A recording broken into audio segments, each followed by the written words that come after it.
Welcome to the On Your Side podcast. I'm Gary Harper. And I'm Susan Campbell. What's going on today, Susan? We're getting close to the end of the week. We record these early. We drop them on Monday, but some of our listeners don't know. We record them earlier in the week. Yes. Or the week before. So we're getting close to a weekend. We are. I'm really looking forward to that. Random question for you out of the clear blue. Do you eat breakfast? I do. You do? Okay, but you got weird hours, though, because you get here really early. So when I'm driving into work, I always make toast or English muffins or something, and I eat it in the car on the way. Okay, and then when do you eat next? Well, I get starving pretty fast now that there's a baby on board. Yeah. So I'm having like my first lunch of the day at 9 a.m. and then my second lunch of the day at noon. Yeah. Oh, boy. Well, you're feeding too. Yeah. You brought me a breakfast burrito yesterday. That was very kind. Well, no problem. Well, you got me hooked on those. I mean, they look so good and they're cheap. Man, they're really, inexpensive. I noticed, I'm getting way off chart here, but when I eat like a bagel or something, I am immediately hungry like 2 hours later. Okay. I don't know why that is. And if I don't eat, because all the carbs. If I don't eat, then I'm fine till 12, 1 o'clock. Yeah, maybe it's just the kind of food you're eating. You need to load up on like bananas or something. I'm a water guy. I drink like 32 ounces. Right in the morning. All right. Why did we get on the breakfast thing? You said I have a random question. I do. So we just went with it. Well, we were talking about food earlier, so I guess it was in my head. Hey, today we're talking to Nick Wolney. He's he's a managing editor over at CNET, and we're talking about something called subscription creep. You're not a creep. Over there, Nick. Doesn't refer to me as a person. Refers to what's happening in our budgets and in our wallets. I love the term subscription creep. Maybe we should change it to creepflation. Oh, how you like that? That's a good one. Let's tell everybody what the heck that is. What is subscription creep, or now that I've labeled it, creep inflation? Tell us what that is, and then we'll get into ways to avoid it and prevent it. Yeah, subscription creep is a concept that refers to the rising cost of various subscriptions and memberships that consumers have. It applies in a couple of ways, a couple of different definitions of it. So one is that it's the phenomenon of, or not even just a phenomenon, just the prices increasing on your favorite subscriptions, streaming services. For many people, they have grocery delivery, or perhaps they have a membership to a retailer, something like a Walmart Plus or an Amazon Prime, something like that. And in recent years, the strategy of these companies to slowly notch up those prices of those subscriptions, overall, it eats a little bit more out of your wallet. CNET just did a survey where we found that the average monthly cost of subscriptions is about $91 a month, which adds up to over $1,000 a year. So something to keep in mind if you're not paying close attention. So we also refer to subscription creep in terms of just the number of subscriptions that people are signing up for. Many respondents that we spoke to for this survey said that they have multiple streaming subscriptions, that they have, a few years ago, they didn't pay for Instacart Plus or for DoorDash Plus. Everything's got to have a plus, right? That seems to be the nomenclature now. Yeah. But that there's not only more services that you're paying something monthly recurring for, but then also those services are slowly notching up in price and getting steadily more expensive. And so the reason we did this study this time of year in particular is that it's a good time to do that once a year audit on your budget. You're coming out of winter, the days are getting warmer, they're getting longer. And so just in terms of, people may have started to get additional services or signed up for additional services during the winter just to kind of pass the time. And now they're going to be outside a little bit more. So maybe if you're not using those as much anymore, you could downgrade or you could cancel those and save some money throughout the year. This is one of those things that my husband and I talk about a lot. Like we go through and we do have several streaming subscriptions for the TV. Yeah. We don't, let's see, we have Netflix. Oh boy. We have Hulu. We have Disney Plus, but that's like bundled with Hulu. Yeah. Then we pay for Amazon Prime, so we get Prime. Right. So we don't have as many as a lot of people do, but you do notice, and then you try to do the cost benefit analysis of like, is it worth saving a couple bucks a month to go to the commercial version? Right. Or are we okay like with the, you start doing that math and it drives you kind of batty. Well, and then something maybe even sports related will come in and it's on ESPN Plus and, I got to, I don't have it and I really want to watch that game. Nick, let me ask you, these companies, when they kind of creep up these prices, do they give any warning at all, or do they just jump up, 10, 15, 20%? They'll usually give a notification. They have to give a notification, but often it's a single email notification indicating a change in price. Most consumers have experienced that email before. But what we also know is that people get a lot of emails, over the course of the day, over the course of the week. And so they may not be necessarily paying attention. And it's also it's a smaller incremental increase. So it doesn't seem that bad in the moment, right? It's like, oh, it's just a couple of bucks. Or there was, last week there was some news that Spotify is going to likely raise prices later this year in the US. They're just by $1 or $2, not that much. But when you've got that times multiple services, times, this is happening more and more frequently, then it can start to really add up as a result. So they are required to give you a notification. I think also with, with consumers and subscriptions, one thing that's interesting to note is that you only experience the pain of the transaction once. And that's when you sign up, right? And then your card's on file, and then you really don't think about it again. For many of these services, you don't get an email every month that you're being charged again. Some of them do, they'll give you that information, but a lot of them don't. And so it's just kind of an out of sight, out of mind situation. That is so true. What about trial subscriptions? That's really a gotcha, I think, with companies, because they want you to get a little taste of it, and then they want you to forget to cancel. That's a problem. It's actually one of the top line takeaways from the survey that we did. Nearly half of respondents said they had signed up for a free trial and then forgotten to cancel it.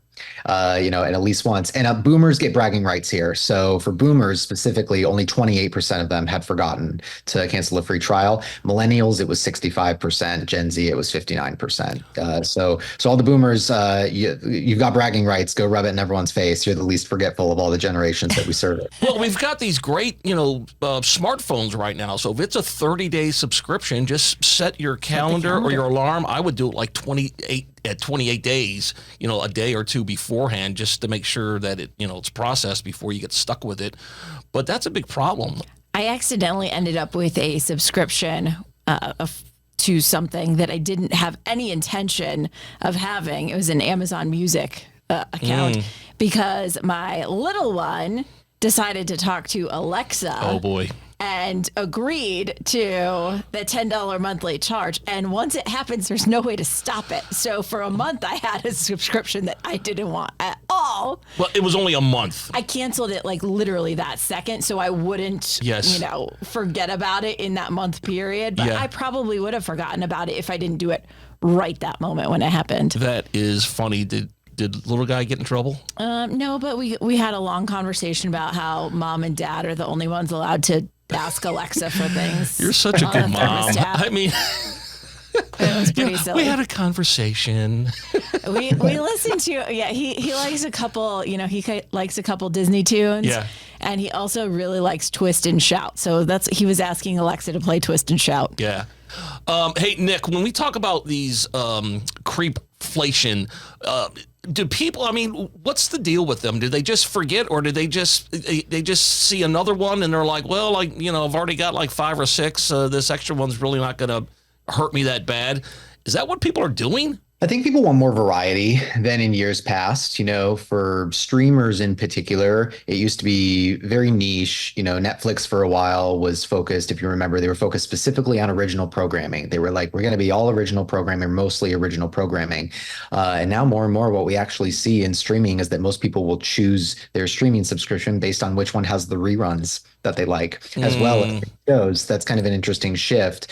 I think also, Netflix was way out in front for years. They famously said, we're never going to do commercials. We're never going to do commercials. We're never going to do commercials. And now their ad supported tier has quite literally millions of subscribers, and just trying to get people, as it gets more competitive in the streaming market, trying to convince people to downgrade rather than cancel altogether. It's like, hey, why don't you go down to the ad supported tier? It's only $5 a month or $7 a month. And so we definitely see more like that. We also see we see the subscription or a free trial often being used as a dangling carrot whenever you're going to purchase something. Let's say you're going to buy a new TV or you're going to buy a new phone, something like that. You'll often see as that bonus or as that free gift, 3 months free of Apple TV or 3 months free of Hulu or something like that. Sometimes it's 6 months, but you agree to the terms and conditions when you sign up for that. right? And so unless you're being very diligent, about setting that reminder 90 days from now to cancel that free subscription, most people are not doing that. And since they already agreed beforehand, then, it just goes to charging, and then it's just charging on file.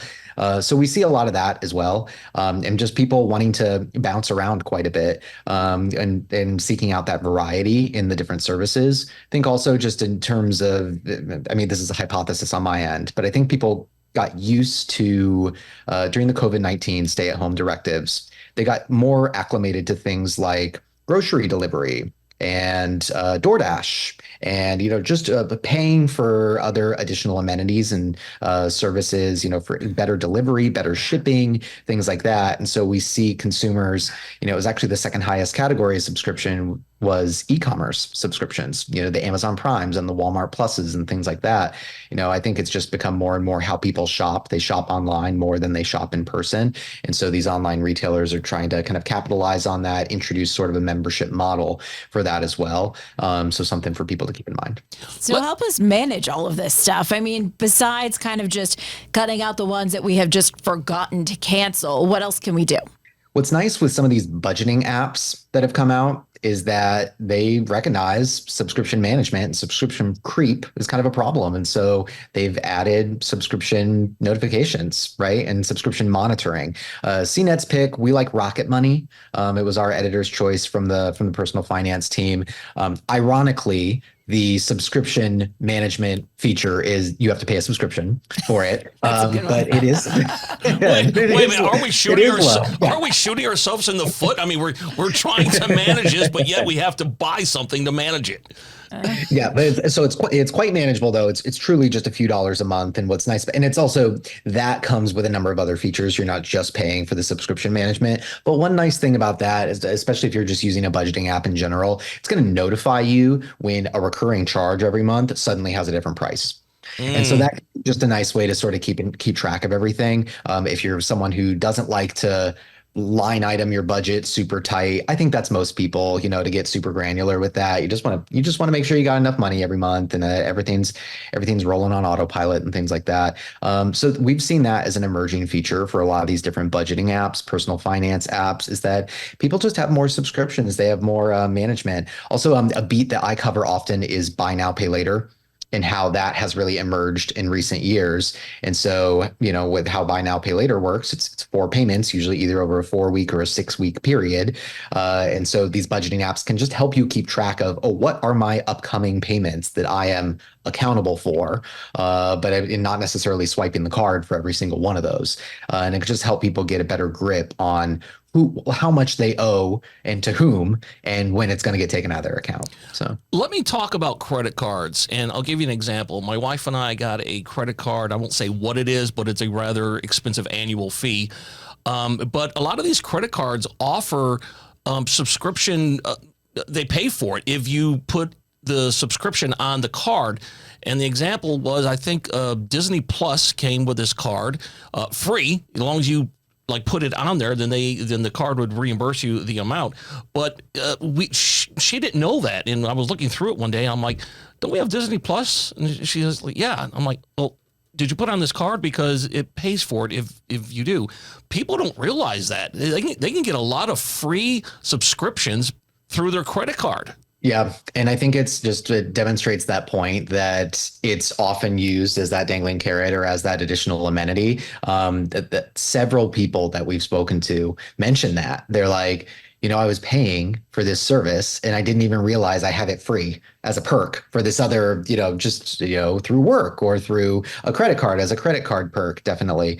And so I think it's also just goes back to awareness. We sound like a broken record in personal finance, check the budget, just be aware. Yeah. As kind of very general Write advice. it down. Yeah. Well, just knowing what you're paying for and being intentional about that and being like, okay, we definitely do Disney Plus because the kids like it, just gotta just knowing that with all of the different things that you're paying for each month. But we definitely see it be an increasingly popular carrot. I mean, it's a low cost, and definitely if it's going to be just a gateway into someone getting a credit card, I mean, that's a whole other conversation, and just credit card culture and things like that. But there's so much money to be made for those credit card companies on the back end in terms of interest. Over 80% of the profits come from interest on people's revolving balances and things like that. So they really want to get you on that credit card just in any way that they can. So for a lot of people, I think part of managing subscriptions could be managed a little bit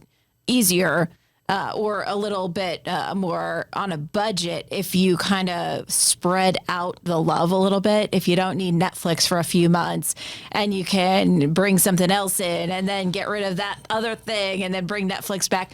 Walk me through how people can maybe kind of play the game a little bit with their subscriptions.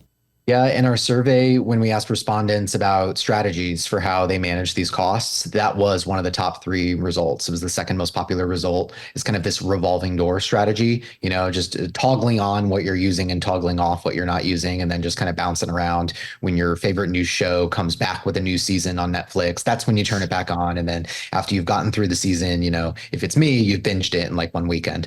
So then after you're done with that, then you just toggle it back off. And that was one of their management strategies. The other management strategies that we heard, the most popular one was keeping an eye out for deals, and what we just talked about earlier, looking for opportunities where, maybe there's a new credit card I'm getting, or I'm buying a new appliance or something like that, and I'm going to be able to get some months on this membership for free as an amenity for that. So keeping an eye out for deals is quite common. And then the other strategy that we saw from people was, just looking around and seeing what those different options were to bundle. Bundles becoming increasingly popular, and it was kind of a joke we have in the editor's room is we're just going in a big circle back towards cable. We sure are, yes. Get bigger and bigger and bigger. Yeah. And I think actually, you mentioned it earlier, March Madness was a really good example of where there's still a little bit of a hole in streaming, and it's like that live sports component, or like something that's happening in real time that broadcast still kind of has the upper hand on. We had that kind of Caitlin Clark effect. And I think just the effect of live college sports in general. March Madness is one of the biggest live college sports events of the year. And some of these streaming services, they might have a plugin for NBA or NFL or MLB, things like that, but not so much of the, the RSNs, the regional sports networks. But during things like March Madness, people really want those. And so it's interesting to see as well as some of these streamers continue to try and compete with one another, looking at what they are potentially adding. I think also that I find Peacock particularly interesting for that reason, since it's this extension of NBC that's essentially moved into a streaming service, and they can kind of bring to the table some of those live news and live broadcast components that some of the other services that have only ever been digital are still catching up on and trying to implement. So that was a big deal for a lot of Diamondbacks fans here. We were waiting to find out where Diamondbacks games were going to be broadcast this year, and they ultimately went with an MLB.com package, right? Yeah. But that was a huge deal for a lot of fans try to figure out, what am I going to have to add? Am I going to have to add something? Can I afford to add something once I find out where it is? If I add it, should I get rid of something else? What do I get? Yeah. Funny, I remember when Netflix was $8 a month. I don't even know what it is. I remember when it was DVDs. Well, that's true. That's true. I actually have a caveat for that as well, though, because I think one thing we got to keep in mind is just inflation inherently. So some of these price increases over a number of years will happen naturally. The example I like to use is Amazon Prime, where it came out in 2006 or 2005, actually, and it was $79 a month. And now it's $139 a month. And you're like, oh my God, subscription creep.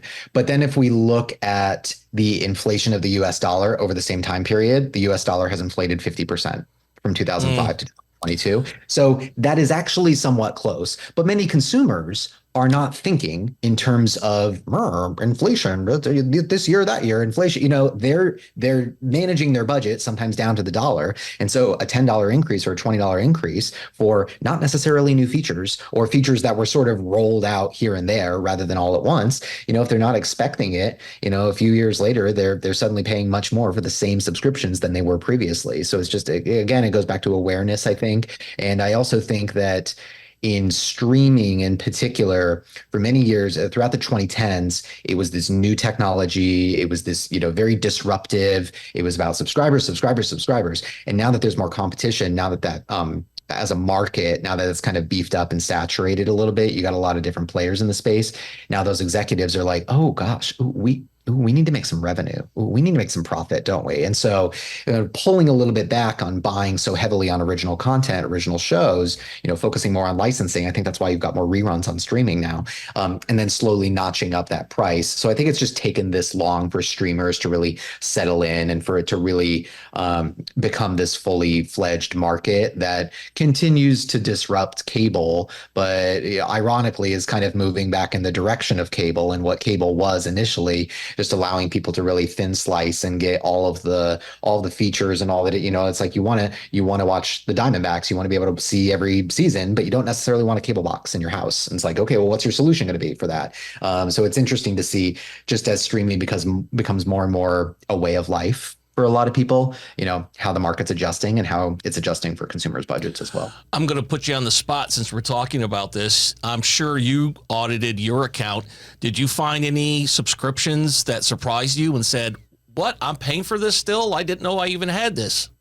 So for me, my Achilles heel is Apple subscriptions, because I have Apple News, and then I have Apple Arcade, and then I have Apple Music. See, I know I was being bad because Apple actually notified me. They were like, hey, based on your a la carte thing you've been doing for the last few years, we actually have this bundle called Apple One that would save you $11 a month, and we just think you should get that instead because you'll save some money. And I'm like, oh well, thank you for telling me that. You could have very easily not told me that, and I would have been totally unaware. And also for me, I've subscribed to Apple News, but then I may subscribe to some specific newspapers through Apple News or through just my my Apple Wallet. Just scan my face and I've spent some money. That's also kind of just a commentary on how the world is now.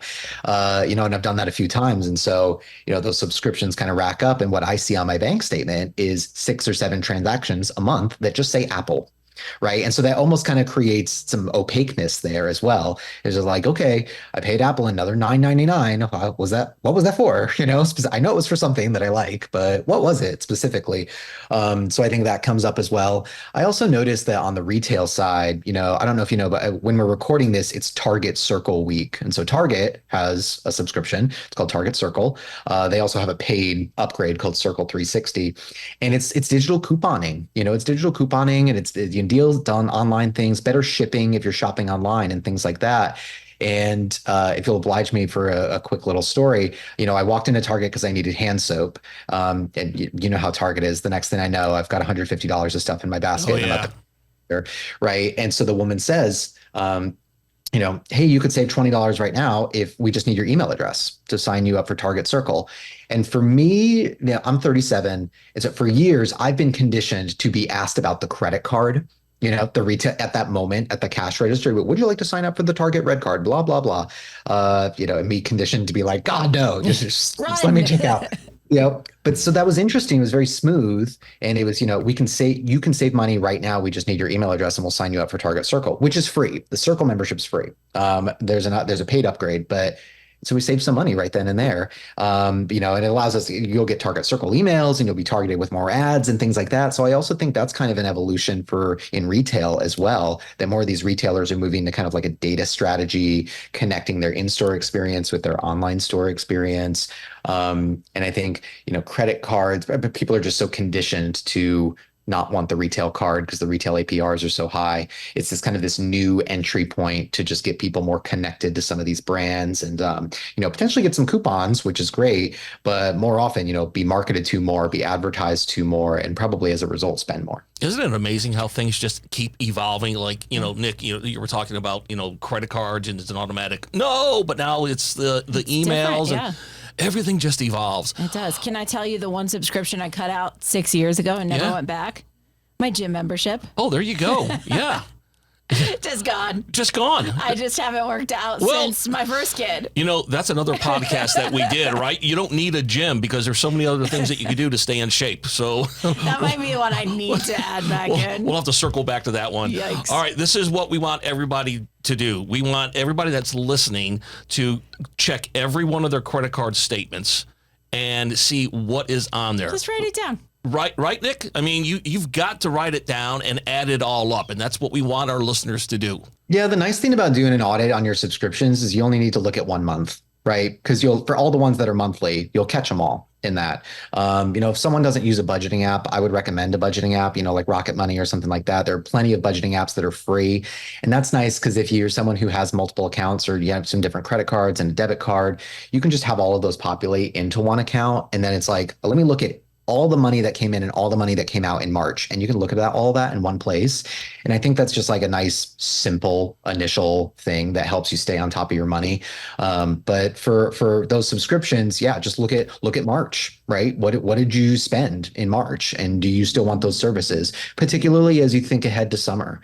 You're going to be outside more, kids are going to be out of school, the days are longer. Will your leisure activities change? They probably will. A little bit. So, maybe you don't need 7 different streaming services when you're actually going to be out of the house 50% of the time in the evenings.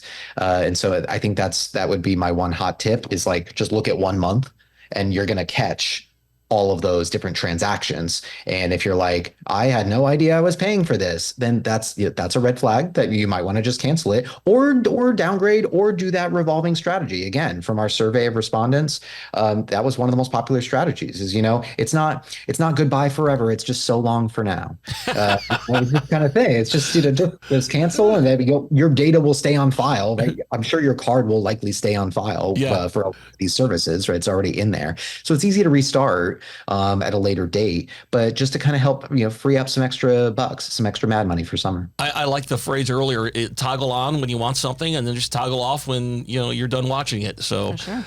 Good idea. Hey, Nick Wolney, if people want to find out more about you or they want to see this report or they just want to find out more about CNET, any social media accounts out there you want to throw? Oh, yeah. CNET.com is the website. CNET's been around for almost 30 years. Great social team. Follow us on Instagram, YouTube, things like that. Just a really incredible video team helping you make sense of all the biggest changes in technology and things like that. And you can find my byline on there. Otherwise, I'm Nick Wolney on social. But definitely give CNET a follow. Lots of great stuff happening to help you make sense of the changing world. Nick, thanks so much for being on the On Your Side podcast. It was a great conversation. And I think, I learned something anyway, because I'm going to have to start auditing to find out what the heck is on there. Quick audit. We'll check in next week. Yeah, I think the wife has some stuff on there that I don't know about. So sorry. We'll catch it. All right, man. Be good and take care, all right? Thanks for having me. The On Your Side podcast is produced by Brad Denny. Our audio engineer and editor is Todd Martin. Segment producer is Colin Stanton. And I'm Gary Harper. And I'm Susan Campbell. If you have a problem you can't resolve, maybe we can. Send us a message through azfamily.com or our AZ Family mobile app. Look for the On Your Side section and leave us a message.